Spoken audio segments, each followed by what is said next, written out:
Sudah mau tahun 2025, yang terjadi selama 2024 terkait dengan keuangan dan investasi pribadi masih nggak jauh dari tahun-tahun lalu ya. Masalah investasi bodong gitu ya. Terakhir nih selebgram ditangkap di Tokyo terus dikembalikan ke Palembang. Udah karena dia mengkoordinir investasi bodong ya lewat arisan katanya. Dan gila juga sih, udah tahu kayak begitu nggak ada malunya nyampe bandara terus malah dada-dada ke orang-orang gitu ya. Nggak tahu apakah dia mikirnya itu dia nggak salah, padahal ya banyak orang yang dirugikan. Cuma ya setahu saya namanya arisan, itu kita kayak nabung sih.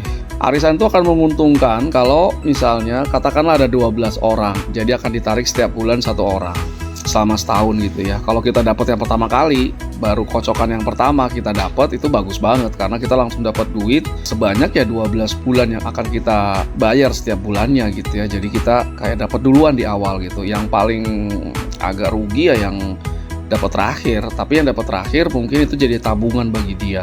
Nah, ada orang-orang yang bisa menabung dengan cara arisan seperti itu. Dia nggak bisa megang duit dan dia berharap dapat yang terakhir. Nanti ketika terakhir dia dapat uang, ya bisa dia belanjakan gitu ya, atau ditabung lagi lah, nggak tahu.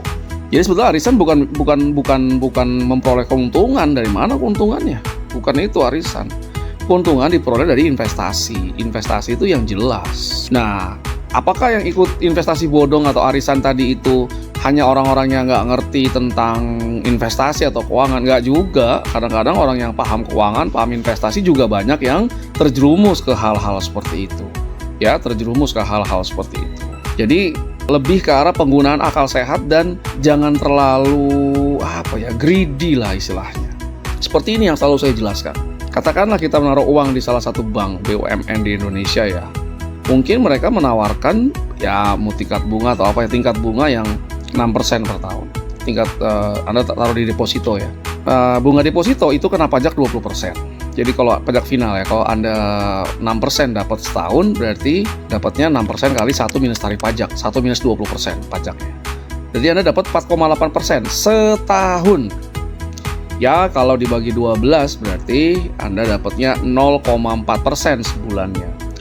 Nah, kalau ada tiba-tiba orang nawarin ke Anda, ada investasi katanya atau apalah, kerjasama atau apa yang menjanjikan sebulan misalnya 5%, itu udah gede banget loh. Deposito itu 0,4%. Kalau dia janjikan 5% itu berarti lebih dari 11 kali, 12 kali malah. Nah, pertanyaannya, apa benar ada investasi yang bisa ngasih 12,5 kali atau 12 kali tadi misalnya? Dan teman Anda yang nawarin itu berarti baik banget ya. Umumnya orang kalau punya sesuatu yang menguntungkan, itu dia nggak akan bagi ke orang lain, cenderung diambil sendiri keuntungan itu. Nah, kalau hal-hal yang buruk ya itu atau dia ada apa mungkin dia di-sharing gitu ya, itu satu. Kedua, investasi apa, di bidang apa, harus jelas uangnya akan ditempatkan di mana. Katakanlah tempatkan di pertanian, ya Anda cari-cari dulu lah di Google kayak ChatGPT, sebetulnya investasi pertanian itu resikonya gimana, kira-kira bisa dapat return atau imbal hasil berapa gitu loh. Jadi jangan hanya mendengar dari satu sisi, pelajari kembali apakah benar apa tidak itu dia. Dan yang menawarkan investasi itu apakah memang dia punya kemampuan berinvestasi, nah, seperti itu.